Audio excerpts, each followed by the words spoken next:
Hello friends, welcome to நிரந்தன் கவிதைகள். இன்றைக்கி சூப்பரான ஒரு மீன் குழம்பு, அரைச்சி விட்ட மீன் குழம்பு. ஆனால் இதில் மசாலா எல்லாமே நம்ம பச்சையாக தான் போட போகிறோம். எண்ணெய் ஊற்ற கடுகு போட்டாச்சு.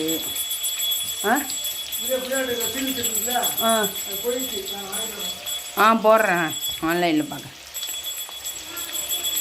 எண்ணெய் ஊற்றி கடுகு போட்டாச்சு, கொஞ்சம் வெந்தயம் போட்டிருக்கேன். தாளிச்சிட்டு இப்போ வெங்காயம் நல்லா வதங்கிட்டோம். வதங்கினதுக்கு மத்தி மீன் சாப்பிட்ணுன்னு சொன்னாங்க ஹெல்த் இஷ்யூக்கு, அதனால் மத்தி மீன் வாங்கிட்டு வந்துருக்காரு மாமா. இது தக்காளி, வெங்காயம், பூண்டு, இஞ்சி அரைச்சி வச்சுருக்கேன் ஃப்ரெஷ்ஷாகவே. அதுக்குள்ள சொரக்காய், மீன் குழம்புக்கு சொரக்காய் போட்டால் சூப்பராக இருக்கும். இதில் நம்ம வீட்டு தோட்டத்தில் காய்ச்ச கத்திரிக்காய் எவ்வளோ ஃப்ரெஷ்ஷாக இருக்குது பாருங்கள். நம்ம வீட்டு தோட்டத்திலே காய்ச்ச கத்திரிக்காய். மீன் புளி கரைச்சி வச்சுருக்காங்க. மாங்காய் இல்லையாம்மா? சரி விடு, இதே போதும் விடு.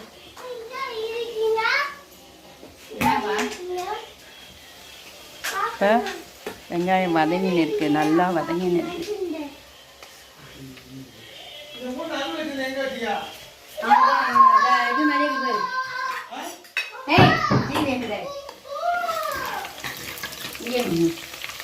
வெங்காயம் இந்த கலர் ப்ரௌனாக வதங்கணும். நல்லா வெங்காயம் வதங்கணும். பொடிசாக கட் பண்ணி கொடுத்துருக்காங்க அம்மா. வெங்காயம் நல்லா ப்ரௌனாக வதங்கிடுச்சு. இந்த மாதிரி ப்ரௌனாக வதங்கின நேரத்துக்கு தக்காளி பாருங்க, சூப்பரான குழம்பு ரெடி ஆகிடுச்சு. மீன் போட்டோம். மத்தி மீன் குழம்பு வச்சாச்சு மாமாவுக்கு. மத்தி மீன் குழம்பு, நமக்கு வரகரிசி சாப்பாடு, அரைக்கீரை பொரியல், டயட் ஃபுட்டு. அவ்வளோதான், சூப்பரான மத்தி மீன் குழம்பு ரெடி ஆயிடுச்சு. ஹலோ ஃப்ரெண்ட்ஸ், இங்கே பாருங்கள், நம்ம ஆல்ரெடி மீன் குழம்பு ரெடி ஆகின்னு இருக்குது. இப்போ மத்தி மீன் போட்டு கொதிக்க வச்சு இறக்கிட்டோம்னா சரியாயிடும். சூப்பரான மத்தி மீன் குழம்பு ரெடி ஆகிடுச்சு.